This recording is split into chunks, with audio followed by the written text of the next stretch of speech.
Nagbabalik po dito sa Kaytanan in Action with Boy Abunda Aba. Welcome to Aba. Ask Boy Abunda. Meron tayo ngayon isang bisita na nais ding magtanong sa atin tungkol sa kanyang karera at marami pang iba. Tawagin na natin. Please welcome Kiel. Hello po, Tito Boy. Magandang gabi at maraming salamat sa pagdalaw sa amin dito sa Kaytanan in Action. Yes, Lalong-lalo na dito sa Aba. Ask Boy Abunda. Kiel, ano ang iyong katanungan? Ang katanungan ko po ba, una-una po, gusto ko talaga pong mag-artista po eh. Ever since I was 18 years old po, talagang pinangarap ko na pong mag-artista. So, 23 na po ako ngayon. So, parang almost 7 or 6 years na po. Paano po ba hindi mo burnout? Number one, kahanga-hanga para sa akin yung naghanap ka ng stable job. Okay yun. Nag-FA ka ngayon. That's number one. Number two, itong mga moments na ganito, make sure that if there is any chance for you to get into anything that's related to the business, go for it.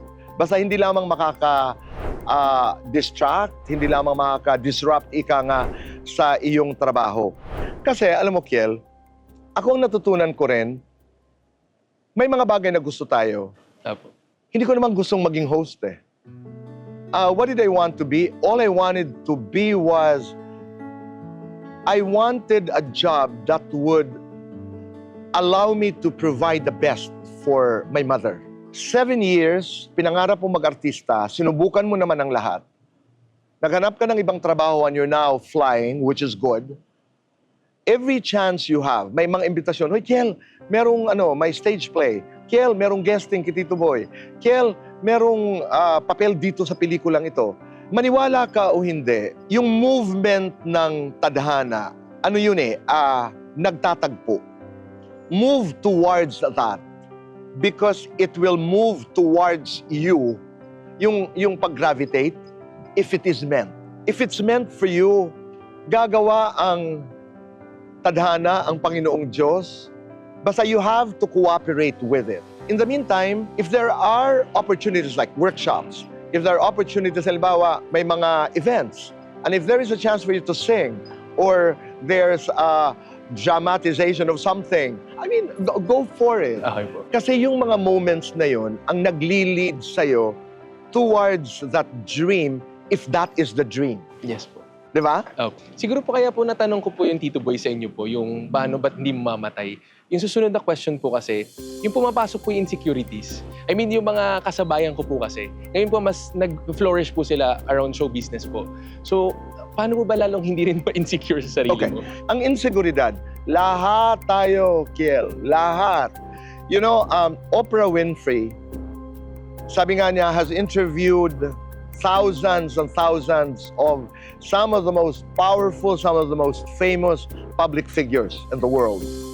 Lahat sila, pagkakatapos ng interview, ang tanong ay iisa. Which is an expression of insecurity. Ang tanong nila is, goodbye, was I okay? Di ba? Opo. Yung lahat tayo merong inseguridad sa ating kakayanan. But let me tell you, at para ito sa mga bata na nagmamasid sa pag-uusap na ito, alam niyo ho ba that insecurity can fuel a certain kind of energy that can push you to brilliance? Yung inseguridad, pwede mong magamit yun. Kinakabahan ako, don't deny the kaba. Embrace the kaba, but use it as an energy. Yung inseguridad, nagagamit yan to becoming a positive energy. Pero babawasan lang para hindi ka naman mahimatay. Pero lahat may insecurity. Ito po yung pinakahuli ko pong tanong po.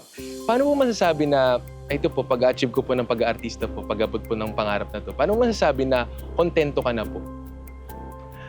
It's good to be content in life. Yes po. It's good to be content in life because contentment is a source of happiness.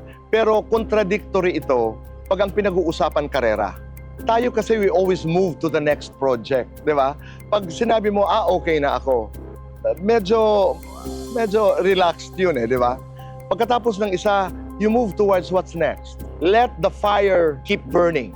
Katigan mo yung paniniwala, huwag kang bibitaw, because what is meant for you will happen. Salamat. Di ba? Opo, totoo naman. Maraming salamat, Kiel, sa iyong Salamat pagdalaw po. sa amin. Opo. At maraming salamat po sa inyong pagsama sa aming kwentuhan. Maraming salamat po.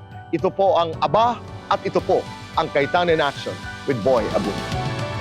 Cayetano in Action with Boy Abunda would like to thank Ensaymada from La Luna Cafe. Come home to a delicious tradition.